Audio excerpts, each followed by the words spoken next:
So before Amarjit Seda ever took a life, before his name would unsettle headlines across the world, he was just a kid. He was just a child, born into a system that never saw him coming. Amarjit was born in 1998 in Bukarasaya, a rural district of Bihar, India. And at the time, the region was one of the most impoverished and neglected in the entire country. The infrastructure was very minimal, electricity was very unreliable, and education was a luxury to say the least. And healthcare, especially mental health care, was practically non-existent. So in these forgotten pockets of India, superstition often stood in place of science, and mental illness was just not understood at all. It was basically just feared or concealed completely, or just blamed on other entities or spirits. So families struggling with psychological disorders just didn't seek therapy. They thought something was wrong with them, and not that something very common was wrong with them,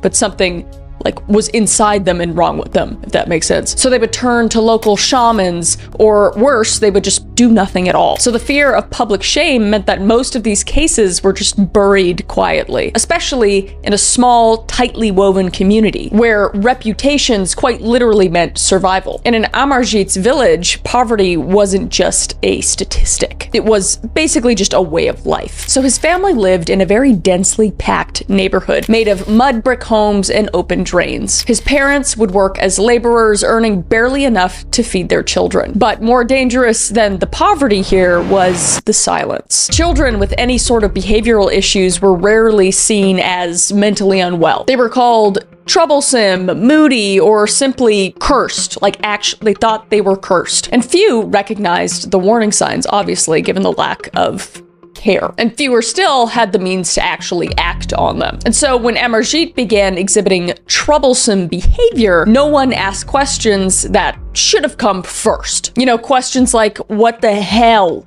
was going on inside Amarjit's mind? What's causing him to act out like this? But instead, like so many other children born into these margins, he was just left to his own world. One that was shaped by suffering, superstition, and silence. And in that silence, something very, very, very dark began to grow. So Amarjit entered the world as another child born into poverty, in a village where survival came way before any sort of psychology. But long before Amarjit ever picked up a brick, which we'll get to, there were signs. First off, he was never liked by other children. He didn't really have any friends. Because in the village, boys his age played together and swam on the pond, and when other children asked him to play, he reportedly would sometimes lash out in sudden bursts of anger at them. So they were like, whoa, okay, shit, dude, you don't have to play Marco Polo with us. Like, I don't know. So villagers would later describe him as strange, but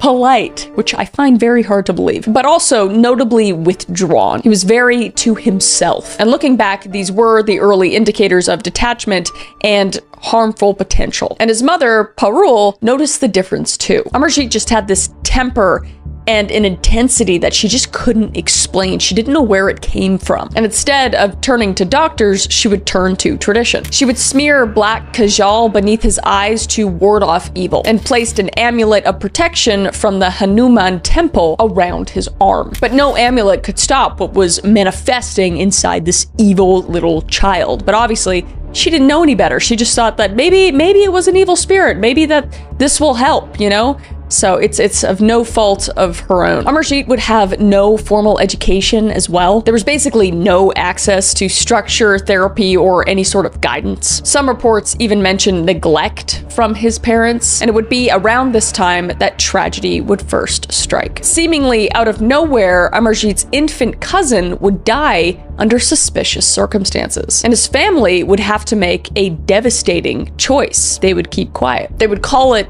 an accident, and they would shield him. That they are responsible for. That I don't have an excuse for them for. So basically, they were rewarding the behavior of their murdering child, not not the best parent. Probably worst parent award, I'd say. So with not punishing your child or not making them be held accountable, the darkness inside him would quickly unfold. So like I said, his first victim was very close to home. It was his younger cousin. And there seems to be a bit of discrepancy from various sources of the age of the victim. But his cousin was an infant. So one day, the infant would seemingly vanish. And shortly thereafter, her body would be found. And it was clear that she had been beaten to death, and there would be no trial, no police reports. Her family, basically Amarjit's family, just chose to stay silent, even though they knew that Amarjit had done the crime. And then, not long after, his infant sister would be his next victim. And his sister would be just 8 months old. And Amarjit would strangle her to death with his bare hands. Like, just horrifying. But again, the family did not report the crime. And whether out of shame, fear, or just pure disbelief, they buried not just their child, but the truth. So in 2007, the village was shaken when a third child would go missing. 6-month-old Khushbu, the daughter of a neighbor. Her mother had left her sleeping at the local school while she just stepped away. But when she returned, the child was completely missing, and no one was prepared for the truth that had actually occurred. So the community gathered around and a search began to break out. But not long after that, Amarjit would step forward and he would confess. Very casually, even cheerfully. And officers just couldn't believe it. They thought naturally that it was a prank. I mean, this kid is 8 years old. He's a small child. How could he have done this horrible crime? And if he was to do it, maybe it was an accident, but why would he be happy about it? They were just really confused. But that's when he would lead them to the body. Hidden away, her tiny body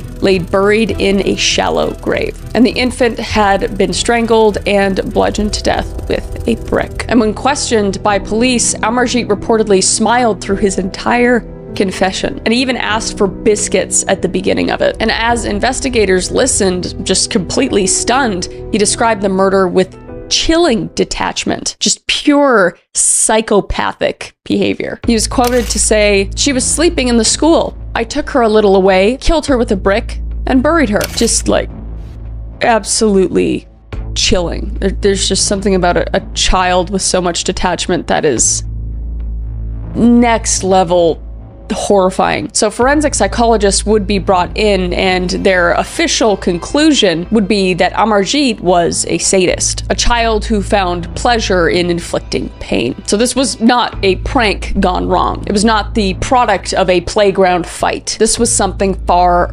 far darker and far rarer. And now the world would finally take notice. A little too late, if you ask me. So when the news broke that an 8-year-old had killed 3 infants, it sent shockwaves across India and the world. But once the horror of his confession settled, authorities were left with the difficult question: what do you do with a killer child? And at the time of Amarjit's arrest in 2007, India law was very clear. A child under the age of 18 could not be tried as an adult, and there would be no prison sentence, no criminal trial, no possibility of life imprisonment, and certainly no death penalty. So instead, Amarjit was placed in a juvenile detention facility, the only legal option available at the time. And there, he would spend the next 10 years, the maximum sentence allowed for a minor under Indian law. And behind closed doors, rehabilitation efforts would begin. And reports suggested he received counseling, education, and behavioral therapy. But the truth is, almost nothing is known about what happened inside those walls. There were no updates, 0 interviews, and the file on Amarjit Seda slowly disappeared from public view. And then, in 2016,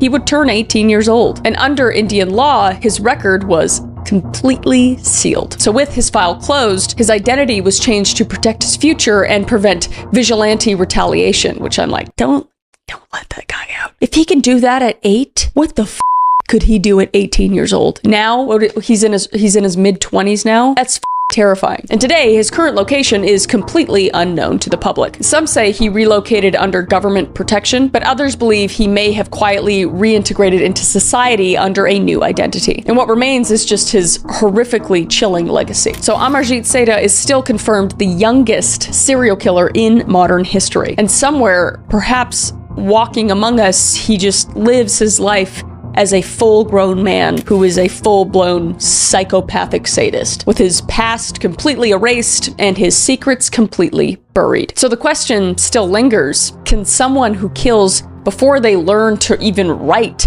truly be free from who they were? To be honest, I don't think so. In this case, I feel like this is pure nature. I feel like he was born with this in him, and I don't know if there's any way out of it. I mean, I hope that psychologists and professionals were able to get through to him, but that's very scary. Very, very scary. But that brings us to our next child, and that is Jasmine Richardson.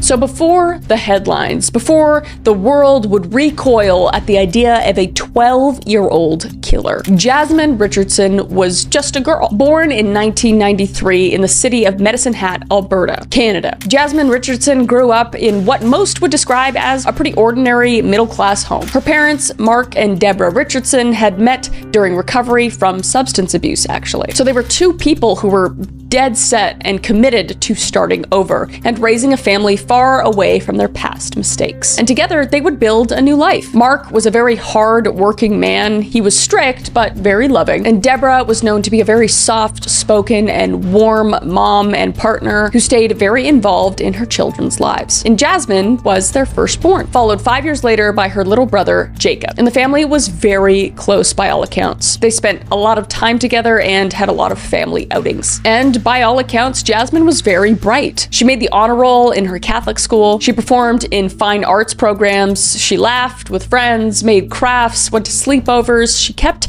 really busy with a lot of good things. She was a pretty normal child starting out until she wasn't. So around the age of 11, something changed in Jasmine. She began gravitating toward goth subculture. And this isn't a hit on goth subculture, by the way. I know quite a few goths, actually. Very cool, very awesome. But this is just kind of what segued her into what she became. So not a hit on any goths at all, just her story. So after getting into the subculture, she was kind of drawn to dark fashion, heavy eyeliner, and online communities where she could shed the expectations of her quiet suburban world. And her MySpace and vampirefreaks.com profiles painted a very new picture of Jasmine. One where she was older, rebellious, fascinated with serial killers, nothing wrong with that, and just purely immersed in fantasy. So the 11-year-old at this point would tell people that she was 15, and she would post poetry about death and violence and just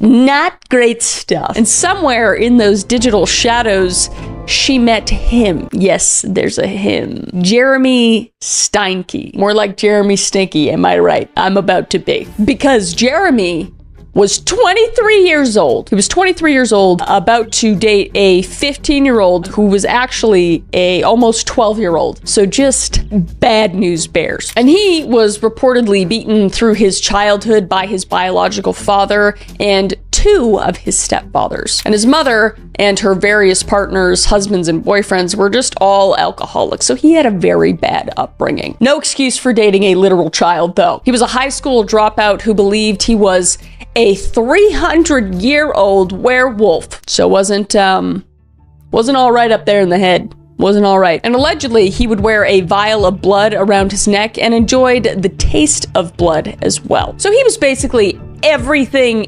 any girl's parents would fear, especially Jasmine's parents. If that guy walked into my door when I was 11 years old and he just said, "Hey Dad, here's Jeremy, he's 23 years old, he's a 300-year-old werewolf, and he drinks blood." Jeremy would fly hundreds of feet in the air with the kick my dad would deliver to his ass. But anyway, I digress. So obviously, when they discovered Jasmine and Jeremy's relationship, they forbade it immediately. Good parent award. But for Jasmine, that only fueled the fire. So it began as a pure fascination turned into a complete obsession. And within months, the girl who once played dress-up in her childhood bedroom would be planning the murder of her entire family. So at just 12 years old, Jasmine Richardson fell in love. And this wasn't an innocent kind of love either. You know, the kind that blossoms between school dances and whispered secrets, little middle school drama. This was something much darker. As I said before, Jeremy was 23 years old, which is an obvious problem for too many reasons to kill. So they met in early 2006. A friend would introduce them, and Jeremy would groom her into a relationship with him, basically. And online, they would just build this entire fantasy world around them. They would use platforms like Nexopia and VampireFreaks.com, and they would exchange cryptic and disturbing messages back and forth to each other. And as mentioned before, Jasmine said that she was 15 years old, and Jeremy didn't ask any questions about that, and I honestly just don't think he cared. But their messages would grow increasingly more intense. They would be very romantic, violent, and even conspiratorial. So again, after Jasmine's parents found out, they were like, that shit, no, you cannot see that guy. And then she would be like, well, that just makes me want him more. So she would naturally rebel. She would start sneaking out, going to concerts, and she would continue to get in trouble from her parents. So when the barriers between Jasmine and Jeremy began to grow further and further because of her parents, they began to imagine a world without those barriers. Those barriers being her parents. So I have this plan, Jasmine wrote in one online message. It begins with me killing them and ends with me living with you. And shortly before the murders, they watched the film Natural Born Killers. Natural Born Killers is a violent cult classic about a couple in love who go on a killing spree, basically. They ruined this movie for me. And Jeremy idolized it, allegedly claiming it is, quote unquote, the best love story of all time. And he didn't want to lose Jasmine, and he was willing to kill for her. So what followed was not just a crime of passion, it was the complete unraveling of reality itself. Guided by fantasy, fueled by obsession, and executed by two people who believed they were completely untouchable. One of them believed he was a 300-year-old werewolf, for frick's sakes. So it was a quiet Sunday morning in the small Canadian town of Medicine Hat when police arrived at the Richardson family household. And inside, they would find a scene so gruesome and so unthinkable, it would haunt the country for years. 3 members of the Richardson family, Mark, Deborah, and their 8-year-old son, Jacob, was dead, completely slaughtered in their own home. And their 12-year-old daughter was completely missing. But this wasn't a kidnapping, this was the plan. Just hours earlier, under the cover of night, Jeremy had entered the Richardson home through a basement window. He was drunk and under the influence of cocaine, marijuana, and ecstasy, but he was armed with knives and fueled by obsession. So Deborah Richardson would be in bed and hear the noise in the house and go to investigate. And this is when she would encounter Jeremy. She would be startled by him in the dark, but before she could scream for help, he would attack. He would inflict multiple stab wounds on her, and there would be multiple defensive injuries because she was just trying to fight for her life at that point. But unfortunately, she would die in the basement. But Mark would hear some sort of a struggle downstairs and go down to investigate himself. And he grabbed the first thing he could find, which was a screwdriver. But he too was completely outmatched and unprepared. And Jeremy would stab him repeatedly and just leave him to bleed out. And this is all happening while Jasmine is there participating. And then came the part that no one wants to believe. Jasmine's 8-year-old little brother. To this day, both Jasmine and Jeremy blame each other for what happened next. So the truth is unconfirmed, but this is what we know. Jacob was stabbed multiple times, and his throat would also be slashed. And there are some reports that mention he attempted to defend himself with his toy lightsaber, which is just painstakingly heartbreaking. And they supposedly did this because they didn't want him to live as an orphan or have the burden of living as an orphan. So they did it as some sort of f***ed up courtesy, which is just beyond sickening. And a neighbor would later describe the scene as straight out of a horror movie. And then after all of the horrific damage that they had done and lives that they had taken, they just up and left. And they would go to a friend's house to attend a party, and they would laugh, they would kiss, they bragged of the atrocities they had just committed, and they were, according to witnesses, celebrating. Just no words. And the next morning, Jasmine would be listed as a missing person because, as far as the authorities know, she was kidnapped and her family was brutally murdered by some sort of unknown assailant. But within 24 hours, the truth, thankfully, would come out. And it would come out after recovering evidence from her room and more evidence online. It was very clear that she wasn't a victim. She was now a suspect. So Jasmine and Jeremy were tracked down and arrested in Leader, Saskatchewan, which was about 80 miles away. So they were making a run for it at this point. And they were driven by Jeremy's friend, whose name was Casey Lancaster. And she was later charged with being an accessory for disposing of evidence. But the accessory charge was dropped, but she pleaded guilty to an obstruction charge. And she would end up with a 1-year house arrest. So Jeremy and Jasmine were now in custody. And in custody, neither would show any sort of emotion. Both were charged with 3 counts of first-degree murder, and in 2008, Jeremy was convicted and sentenced to 3 life sentences in prison, served consecutively, with the possibility of parole after 25 years, which, like, why? Why is it ever an option, you know? But Jasmine's trial was a little bit more complicated. She was only 12 years old at the time of the murders, after all. So this would make her the youngest person in Canadian history to be charged with multiple homicides. And psychologists testified that she was emotionally immature and likely under Jeremy's influence. And she lacked the full capacity to understand the consequences of her actions. But still, the jury found her guilty of all 3 counts. And under Canadian law, she could not be sentenced as an adult. So instead, Jasmine would receive the max sentencing for a minor, which was 10 years, made up of time in a psychiatric institution, followed by conditional supervision in the community. And her sentencing wasn't just about punishment, it was about rehabilitation. But the country was completely split. Some viewed her as a child manipulated by a predator, and others saw her as just a cold-blooded killer. And there are some rumors suggesting the possibility of Jeremy actually being the victim due to fetal alcohol effects and his during his own childhood, which potentially brings his intelligence and suggestibility into question. But there's no conclusive answer to this, just an interesting twist on this whole scenario. So the trial was over, but the debate had only just begun. I don't know. I personally think it takes a certain kind of child to not feel anything for being responsible for your entire family's death. Do I think a child can comprehend the repercussions of killing their entire family? No. I think that you're in love as a really young child and you're, persuaded by this older guy. I think you're willing to do anything, but I think there is a bit of nature in there and a lot of nurture as well.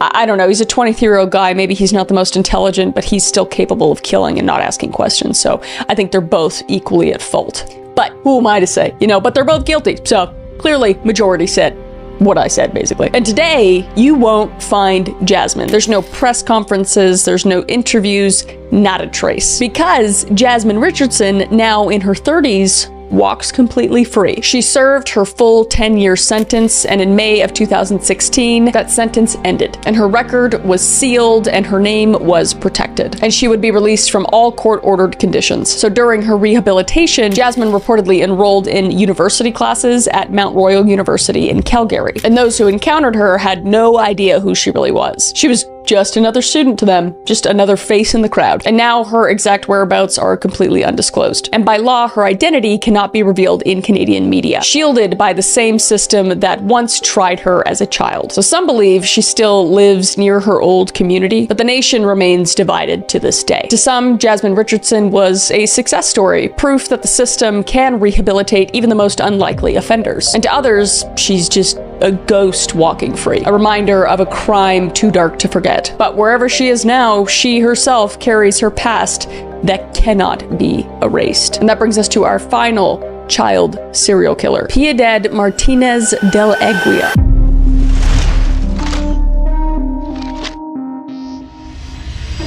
So in the winter of 1965, in the quiet city of Murcia, Spain, would become home to one of the most chilling and least understood cases in European criminal history. And at the center of it all was a 12-year-old girl. And her name, Piedad Martinez del Aguila. Born in 1953, Piedad was the third of 10 children in a family struggling to survive. Her father was a bricklayer, and her mother was a part-time kitchen worker and odd job worker. And they lived in El Carmen, Carmen, a working-class neighborhood defined by its poverty, overcrowding, and hard labor. And before that, the family had lived in the slums, basically one step above desperation. There was no semblance of luxury, no privacy, only noise, hunger, and the never-ending demands of survival. And while other children her age were in school, learning to read and write, Piedad was home.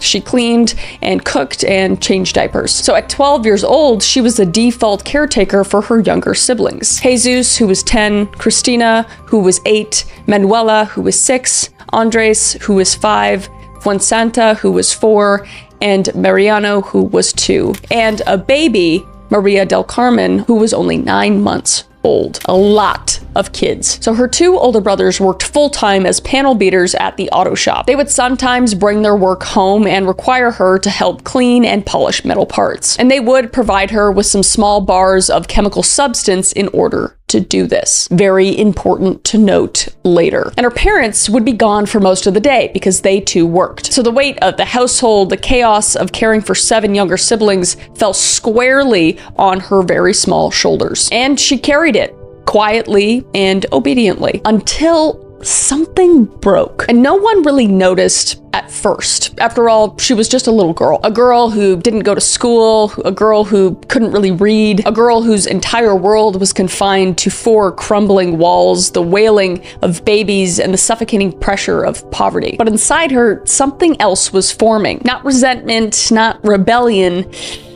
intent. So it began with a fever. On December 4th, 1965, baby Maria del Carmen, just 9 months old, began convulsing violently. She would also develop a rash and her temperature would start to soar. And within half an hour, she would unfortunately pass away. And the family doctor arrived as soon as possible, but it was too late. And the doctor would say it was most likely meningitis. The death itself was very sudden, and this wasn't unheard of. So it was a tragedy, yes, but a very isolated one, or so they thought. Because 5 days later, it would happen again. Mariano, only 2 years old, died under nearly identical circumstances. Families in the neighborhood began distancing themselves to protect from whatever was occurring in the household, because everybody at this point just thought they were sick, and most likely contagious. And then 5 days later, once again, Fuensanta, just 4 years old, died just as quickly as her other siblings, with the same symptoms.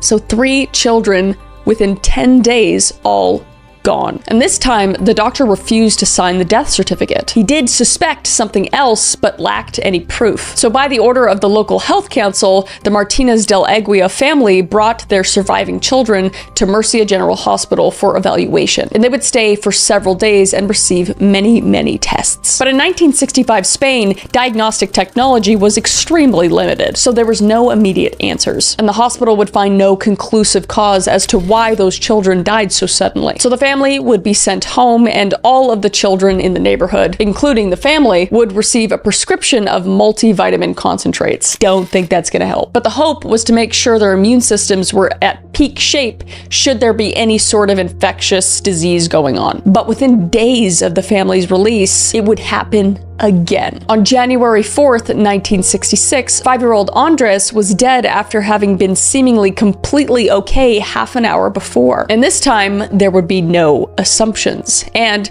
they were more determined than ever to discover the cause. Samples of visceral tissue from Andres and Fuensanta were sent by pathologists to the Instituto Nacional de Salud in Madrid, and they completely ruled out the possibility of an infectious agent. So then they would send it over to the Instituto Nacional de Toxicologia, or the National Institute of Toxicology, and it was there that they would find their answer. And the culprit would be potassium cyanide and DDT. So back in Murcia, pathologists were taking a second look at the first 2 deceased children, but they still didn't find anything. But they reportedly fed 21 guinea pigs and a dog with pieces of the children's organs, which is...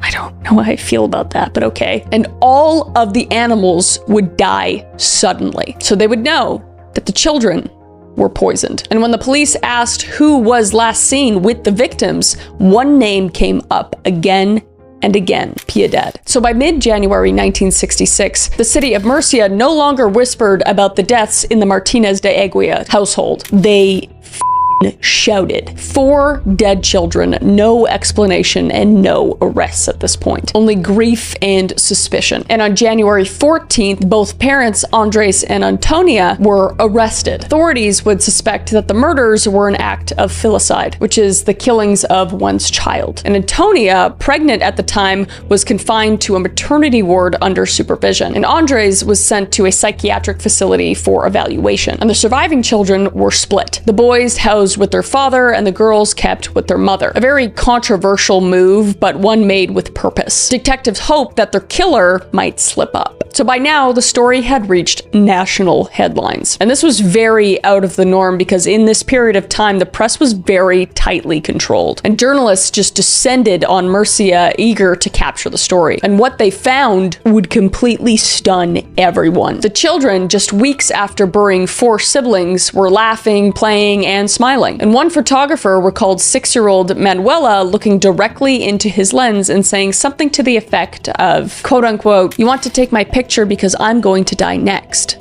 Absolutely chilling. Oh my God. And then, just like that, she went back to her game like it was nothing. But behind those playful scenes, detectives were watching someone else. Someone a lot quieter than the other children. Someone a lot colder.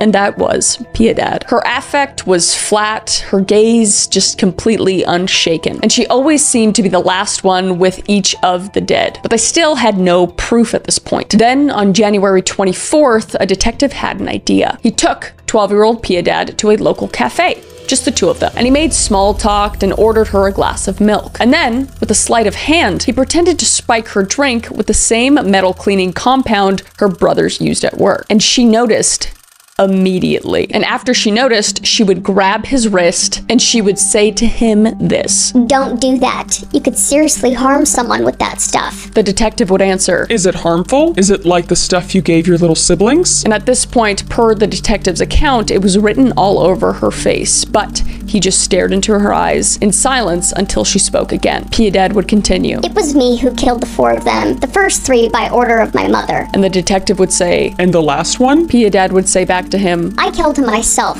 alone. I acted on my own." 12. She's 12. Oh my God. So this was the moment detectives had been waiting for. She explained her methods with chilling precision during an interrogation. How she turned potassium chloride, cyanide, and DDT-based insecticides into tiny lethal pellets, then mixed them into milk and food. What the f***? Dude, well, she's 12. It's just horrifying. And each child suffered agonizing deaths, roughly taking 30 minutes. Only Fuensanta had time to cry out saying, "Quick, come here, I'm dying." And Piedad heard her and then just walked away. So the 12-year-old girl who kept the house running while her parents worked, who changed diapers, fed bottles, put her siblings to sleep, murdered 4 of her own siblings. And these were not moments of rage. They weren't revenge. They were planned, repeated, and refined murders. Basically, a child behaving like a trained assassin. So after all this, her parents were held for a little bit longer, especially after she said that her mom was involved in all of this. And then her story just kept changing. In one version, her mother ordered the killings, and in another, it was all her idea. So, pathological liar as well. Just cherry on top. But eventually, detectives concluded that was becoming more and more obvious, that Piedad just lied. So her surviving siblings were removed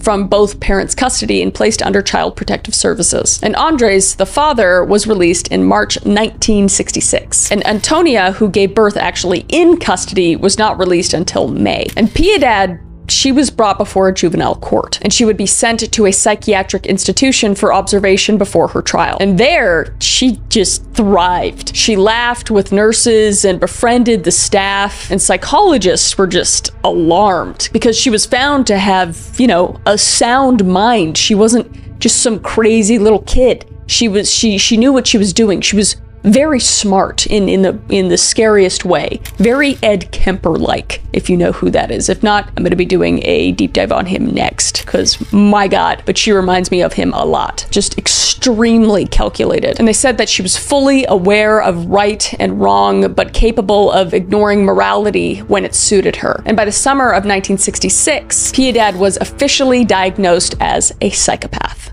which, yeah, no shit. And in one of her many confessions, she summed up her motive simply: I was tired of taking care of them. Just a cold hard bitch. Oh my God. So sickening. But she could not be tried as an adult. Spanish law wouldn't allow it, as she was only 12 years old and under the age of being criminally responsible. So instead, the judge ordered that Piedad be committed indefinitely to the Catholic institution called Las Obladas. Basically a convent, not a prison, which is what she should have been in, my God. And it was here behind these walls that one of the youngest serial killers in all of history would grow up. But she didn't rebel. She didn't lash out. In fact, the nuns described her as very social. She even took up knitting, which she devoted a significant portion of her spare time to. So this wasn't the behavior of a child that was racked with guilt. It was something else entirely. She just did not care about anything other than herself. And as years passed, Piedad just settled into the life at the convent. And she often would speak about her future,